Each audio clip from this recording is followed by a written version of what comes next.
tonight is that this house believes that God is necessary for morality. Now this seems to directly imply that morality cannot exist without God. And it cannot exist without God at two levels.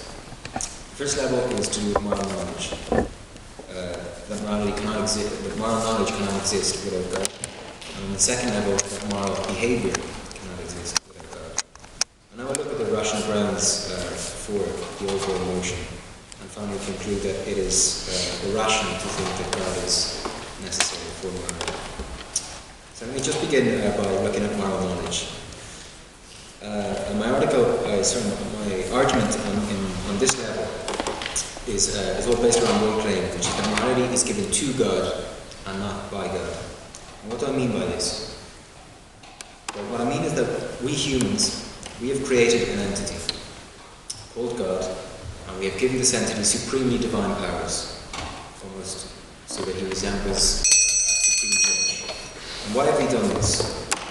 Well, we have done this because we think that it has given morality greater force in this way, and greater legitimacy, if we create this supreme judge. And in the legal sense, and let's face it, it's very hard, it's very difficult to argue against divine law, because in principle it can't be subject to change.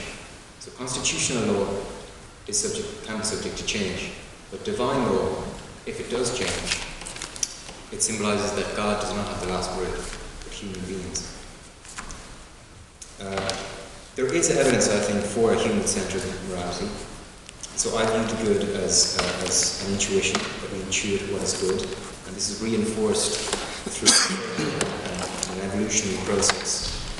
And one striking evidence, you can call it, for this is from a program on the BBC on Sunday mornings called The Big Questions, presented by Nicky Campbell, which is a format where we have 4 distinguished guests and the public.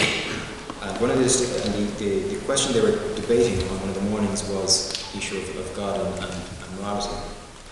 And one of the distinguished guests was an Anglican bishop. And the presenter, Nicky Campbell, was pressing the bishop on issues to do with violence and cruelty in some of the passages in the Bible and in the Old Testament especially. And it's surprising, or at least something particularly interesting to note, that the reply from the Anglican bishop was as to what he thought about these cruel words of violence that are represented in especially the Old Testament. He said that, well, human beings have the capability to distinguish the good morality from the bad morality in the Bible. And it left me thinking, well, if human beings have this ability to distinguish the good from the bad, how do they distinguish the good from the bad from a book that is meant to represent divine law? And you can't use God to distinguish what is the good morality from the bad morality from the Bible, because that would be arguing in a circle. And so this question, this can be extrapolated into looking at the difference between different religions, the morality between that's represented in the moral codes of different religions, the Quran and the Bible. And it must be remembered that these gods, all the gods exist with equal justification. So for Christians to denounce the moral practices or the moral laws of the Jewish religion or the Muslim religion, I think is ultimately shows that there can't be God cannot be at the center of morality. And it's ultimately human beings that are at the center of morality, because if we bring God into the question, if we say that God informs our moral judgment and decision making, then we're arguing in circles. Evidently we're saying that we're using God to separate the good and bad morality that ultimately God has given us, or firstly given, and appears in the books. And so moving on to the level of moral behaviour. Now I've argued that morality, at least it seems that it's not necessary, or that God is not necessary for moral knowledge.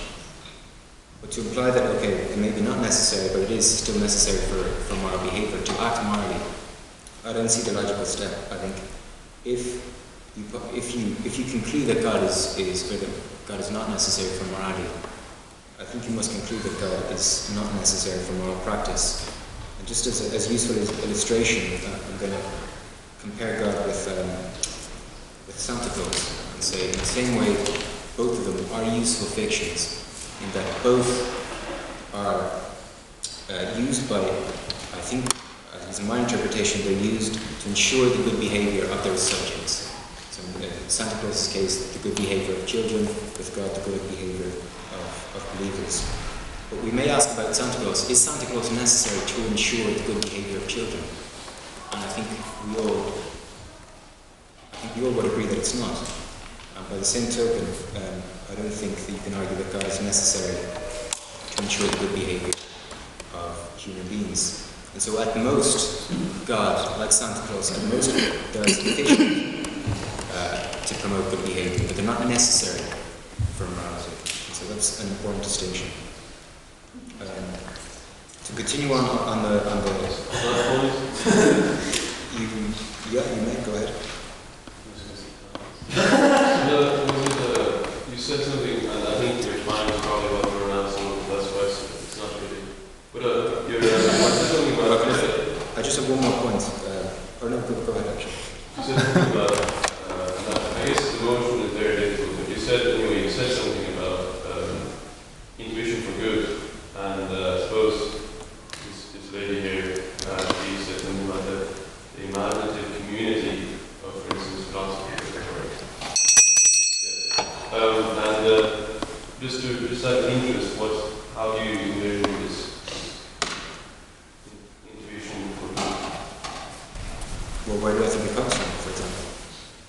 Well, yeah, but I mean, I think that good is ultimately, it is an intuition.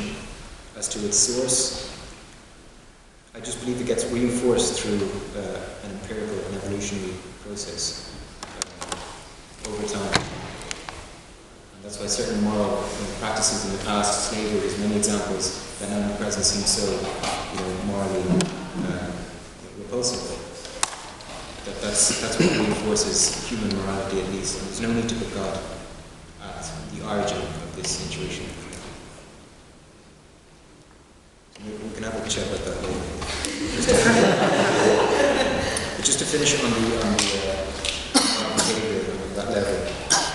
There are, I think, plenty of counter-examples to the fact that would deny that God is necessary for moral practice. We may think, first of all, of secular societies, secular states that exist, that are civilized states. France, for example, being a good example, that are morally immoral.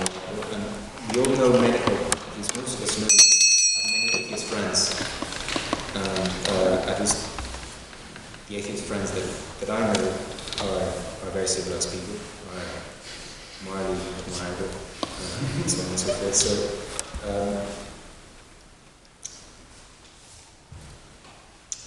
I think I can conclude, I think with confidence, that it is irrational to believe that God is necessary for morality, both moral knowledge